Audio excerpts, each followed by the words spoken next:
Hi, everybody. So today what we're going to talk about is how can we be aware of our thoughts from a perspective which is in harmony with the Catholic understanding of the interior life.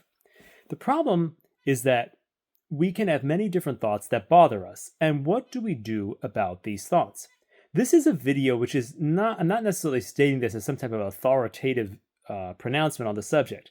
I'm trying to add to the dialogue around this subject because this is a deeply important thing because people are often beset by disturbing thoughts in their minds. And the thing we have to understand is how do we deal with this and what type of methods are available. The thing is, one of the things that we want to have in mind is that, in a lot of different contemporary means of dealing with thoughts, there's an understanding of a thing called thought diffusion, which is a kind of objective observation of thoughts. And this is very much in harmony with the Buddhist understanding of what is called mindfulness, which is a kind of a dispassionate observation of what is going on without judgment or commentary or anything like that. Now, I've made many videos dealing with the subjects of Catholicism and mindfulness and what is redeemable, what is usable, and what's not, and how essentially the essence of how I talk about this is that we don't want to use attention in the wrong context. We don't want to pay attention instead of praying. We don't want to use attention in a Buddhist kind of a way because that's different assumptions of the use of attention, different or Buddhist purposes to like dissolve ourself or transcend the self. These are not the right purposes because we have a different context and understanding of what reality is, a different paradigm. So, but it doesn't mean we can't pay attention. And so the question really is, how can we pay attention to our thoughts, and is this effective or helpful in our interior life, and can this help us deal with thoughts that disturb us, that intrude into our minds, and that bug us? How can this help? And how can we do it in harmony with our faith? So the thing that I really wish could be done is I really wish that this could be a question that I could dialogue with some people about, because it seems as if there is already knowledge of this kind of practice inside the Christian tradition, but I can't get access to the people who practice this. I just can't. I can't manage to dialogue with them or get them to or like I just can't voice the question to them. So the problem is the people who have done things like this are probably folks that would be in Eastern Orthodox Christianity, and they would be practicing what is known as the Hesychasm tradition. And these folks would be repeating the Jesus prayer while being aware of themselves. And it sounds to me, although I can't find it described, I can find little hints here and there about what they do that make me think that they know about this. And I want to present some of this to you. They say things like, to survey the thoughts is to calm them. Some of these quotes are found in a book, Confronting and Controlling Thoughts According to the Methods of the Philokalia by, I don't know if it's father or I don't know if he's a priest or not, Anthony Coniaris, something like that. It's an Eastern Orthodox book. So he says things like, to survey the thoughts is to calm them, or things like, prayer purifies watchfulness, and watchfulness purifies prayer. And based on statements like this, I really think that this is referring to what I'm going to try to describe in this video. And so I think there is precedent in the Christian tradition for what I'm talking about in this video. I'm talking about it more in a Western Christian context rather than an Eastern Christian context. But I think that it's not incorrect anthropologically or according to normal spirituality. I just think it's not described. And I also think the problem is that many people, when dealing with thoughts, might not need as much awareness because maybe they don't have as much intrusions in their thoughts. I also think that it's possible that this subject is much more useful to those who've had exposure to Eastern meditation methods and have tried to not practice them. Because that's kind of the boat that I was in, or that I am in. Because the thing is, when you practice normal forms of prayer, you might naturally be aware of yourself and not have to just cultivate that as an independent thing. But when you do that as the extensive discipline that you did, and then try to not do the thing the wrong way, you might overcompensate. And I definitely had things like that where like I couldn't even take a walk and enjoy nature because I'm trying not to practice mindfulness, because I'm trying not to do a Buddhist practice. But of course, you can pay attention to flowers and trees and praise God for that. That's not like a bad thing to do. So the thing is, you have to understand. I think we want to understand that Christ is the Lord of all that is authentically human, and we want to understand what's authentically human in the observation of thoughts. We want to understand what can we do with this, and can this help us? Can this help us deal with things? I think this is deeply important because we can. I think if we try to not observe our thoughts, we're going to go crazy. Like we're going to be flinching at our thoughts. If we don't have a dispassionate or calm awareness, what was said in that word to survey the thoughts is to calm them. If we don't have that ability to survey the thoughts, I think we're going to go crazy. Well, I mean that in a colloquial way, that like the thoughts are going to bother us extensively. So here's what I'm thinking. I want to present a few different metaphors for maybe how this observation of thoughts can be done in the Christian tradition without falling into optical delusions of consciousness or optical illusions of consciousness. Because one of the biggest optical illusions of consciousness is the true self.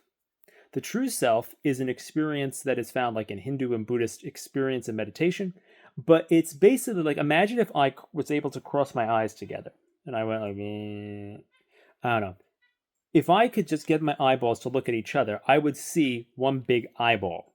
But that eyeball wouldn't be either eyeball. It'd be like a mush of one eyeball looking at the other. It'd be like a composite. And the absorption that we experience in Eastern meditation and the sense of being absorbed in the true self is very similar.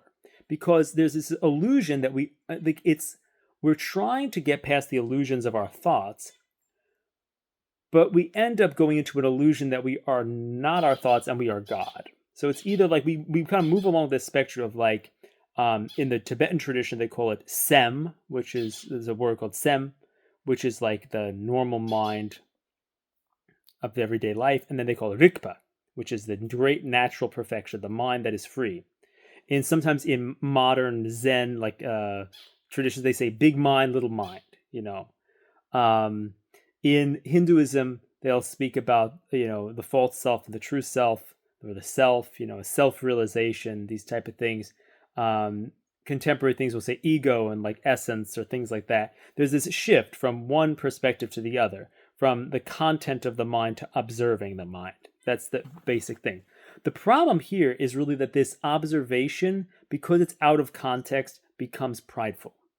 So what happens is you say, okay, you see the stuff going along in your mind. And I used to do this. If I did something wrong, I'd observe myself so I would no longer think that I was myself. I would kind of hide in this kind of way of getting out of my mind. So maybe the thing we want to say, we don't want to go out of our mind without God, because then we just think we are God. So the thing is, if we detach, we then believe we have this absorption in thinking that we are God, because we have this experience that I'm not my thoughts. So then I feel like I'm everything, because it's like, and like all of a sudden you kind of go into this absorption. So that's not a good place. You don't want to go there. And Elder Sophrony of Essex, he's an Eastern Orthodox saint. He talks about how this is even a greater barrier than sin. Because very similar to how, like, the Pharisees in the Old Testament, they were very much, okay, they thought like they were good because they followed the law. It's like, if you think you're completely clear because you've kind of experienced this absorption into awareness, you now are going to have a bigger obstacle than than just noticing you're messed up. Because if you think you're God now, that's much harder to overcome than to think, okay, I'm obviously just a sinner. So that's kind of, makes an obstacle. So we don't want to make an obstacle. But what if there is something here that is a natural, an authentic human capacity for observing thoughts that is really actually very helpful and necessary, or even necessary at least indirectly or just like implicitly in the spiritual life, and maybe especially for people in modern culture, or people who are dealing with intrusive thoughts, or people who need this as like a kind of a psychotherapeutic method. Maybe there's a way of doing this in harmony with the Christian tradition, and maybe this is already being done in some of these the neptic practices of the Eastern Orthodox Church and the Hesychasm tradition. Maybe there's some elements of this that are already there and I want to propose what this might actually look like, and give us a way of dealing with our thoughts according to this method. So I want to give a few set of metaphors here. One metaphor is like we could say a person in a tower. So the person is in the tower, and they're up there, and people are attacking the tower. And so for a while, they're pretty safe, because they're up in the tower and people are attacking it. But eventually, the army is going to, find a way in, because the person's not defending the tower; they're just up in there looking down. Like, I hope nobody comes in. I'm kind of up here, but they're eventually outside. The folks can kind of figure it out. But let's say the person's up in the tower and there's a great warrior in the tower with them. And so now, maybe just seeing the great warrior in the tower, the people attacking might go away. Or the great warrior could like throw some spears and stuff down at the people, and they'll either be defeated or run away. It's better. So here's the thing. We want to be aware of ourselves. We want to observe ourselves, but we don't want to think that that's the ultimate defense. The ultimate defense is having the warrior in the tower with us, having Christ in our hearts and in our lives. It's this thing of like awareness and prayer, watch and pray, being vigilant and prayerful, having a humble awareness, not an awareness that says, okay, well, awareness is the be-all end-all and the whole coping mechanism. Well, no. Awareness is good. We want to be up in the tower and not down on the fields where we get killed by the invaders. But the thing is, we maybe it's not all there is to the story. So that's one metaphor. Another metaphor could be, I'm on a river, and the river has all these waves, like our thoughts. The thoughts and all this junk floating in it. So there's branches and all kinds of things. So we don't want to be in the waves. We're going to drown. So we want to be in the boat. And now you're going down the stream. But so it's kind of like, okay, you could observe your thoughts. You're noticing the different thoughts going by. You're not caught in them. All right, that's good. But ultimately, what's going to happen is, you're going to come down the river, and you're going to hit the rapids eventually. You're going to die. You're going to face final judgment. All these different things. You're going to hit the rapids, and eventually you're going to get shipwrecked. You might be dispassionate all you want, watching the thing on boom, bam, boom. You're going to break up on the rapids. So what do you want to have? You want to have in the boat, you want to have not only want to be in the boat, not in the water, you want to have the captain. You want to have a guide who knows how to get through those rapids. So you want Christ in the boat with you. You want that masterful guide who's going to take you through those rapids and, get you through all the deeper trials. Not just, there's more to it. So ultimately the reliance is not on the boat, but the reliance is on the captain of the boat. Now, the thing is, of course, the captain and the boat go together. It's like, and that sounds very much like, what, so the thing is, if I'm praying, I'm calling out to Christ for mercy. I'm using maybe a method like, let's say Brother Lawrence's practice of the presence of God, Brother Paul O'Sullivan's repetition of the holy name, the Eastern Catholic, the Eastern tradition of the Jesus prayer, Venerable Consolata Patrone's ceaseless act of love, which is Jesus, Mary, I love thee, save souls, or I love you, save souls. They could be using something like that. That's what we want to be doing in our prayer life, but also be aware of our thoughts in a way. So notice the thoughts coming in, keep praying. Notice the thought, pray. So it's not only the boat. It's also depending on the raft guide, that's the thing. We don't want to only have that dispassionate awareness. We want to have God in the boat with us. We want to not only observe, but to pray. Prayer purifies watchfulness, and watchfulness purifies prayer. That's what I read, and that's why I'm trying to interpret this and give us some metaphors for it. So that's one way. Another way we can think about it is like, let's say there is, let's say there's like a lot of stormy weather outside, and you have a window pane between you and the storm. Well, that might keep you dry and warm to some degree. But what if you're going to sit and now have a cup of tea with a friend? That's going to keep you even warmer. just rather just sitting next to the window with the window, the storm is out there. Okay, yeah, you're warm, but like, why don't we have more warmth here? That's kind of like being with Christ in prayer, having that cup of tea, rather than just having the storm be outside. And there's many different ways we could phrase this metaphor. You could say, okay, could be like, you could talk about different things being outside the window. Like, okay, there could be like, let's say there's a burglar outside the window, and you just have this pane of glass. Well, okay, that's good, but it's better to be inside the house with like, someone who's really strong. Like if God's in the house with you and the burglar's trying to come, he's like, I'm not going to mess with anybody in there. So it's like you want to have this is more to the story. It's not just the awareness. And Bhante Wimala, he was a Buddhist monk, and he'd talk about, he'd say, use this metaphor. I think it's in a poem, and he says, I become the detached observer and watch. So many butterflies outside my window. And all these thoughts are like butterflies. They're outside the window. But the thing really is, what are we going to do? Another way we could think about it is like a swarm of bees. But, and the reason why this is so important is because, like, well, if you swat the bees, what's going to happen? They're going to sting you. If you're like, I don't want it, they're going to sting you. They're going to be upset. So the thing is, I feel like that's why it's so important, I think, in the interior life. That's why I'm bringing this up and trying to talk about it with you guys, because I think it's important to be able to kind of dispassionately watch. If you just have, sometimes you'll see a wasp will come and kind of investigate you, and you'll be like, it's coming. And if you just don't react, it goes away. And this is kind of what this method is about. And this is why it's so important in the interior life, because if we could just kind of not react to stuff and have stuff go by, and we could just focus on prayer, that's really helpful. And it's helpful to understand this because we want, again, to use these things authentically. We don't want to take refuge in this as a replacement for our prayer life, but we want to understand the nature of the refuge that we are taking. We want to understand, okay, well, maybe the first part, like, it's understanding the refuge that you have on the river of thought.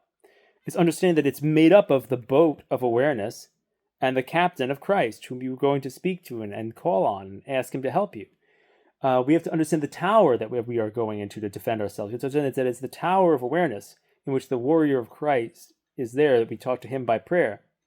If we want to think about it as like the house that's sheltering us from the elements of our thoughts, it is the place where it has the window pane, but also a friend who's going to share that warm cup of tea with us. We want to understand the refuge that we are going to. And so I think that is really helpful in understanding prayer. And so I think, so how do you do this? Well, I think the simple thing is like when you're having, you kind of repeat a prayer.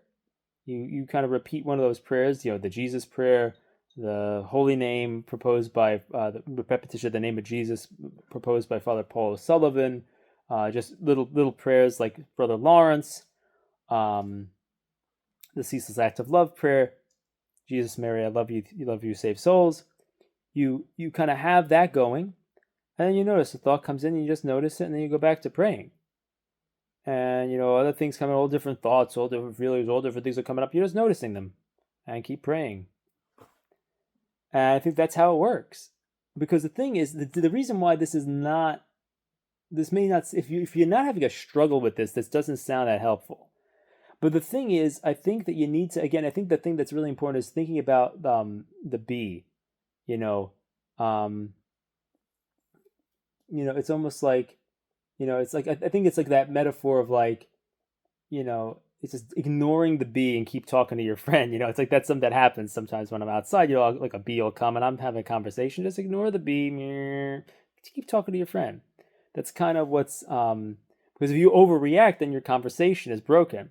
And that's the problem. That's why we're trying to keep the conversation of prayer going and ignore these things that are wanting us to give that attention, resist it, push it away.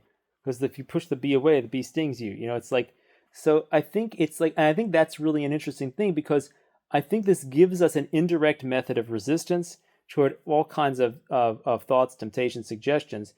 I think it's an indirect method, and this means it could be used against anything pretty much. Um, so I'm not 100% sure on that, but I don't know if anybody knows the answer to that question definitively. I don't know if anyone has taught definitively on this matter in the interior life.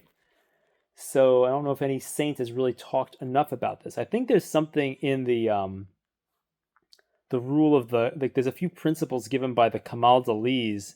I think there's a statement on thought in the principles of the Kamal-Dalis that would probably be good if I was able to, um, you know, remember what that is to put it in this video.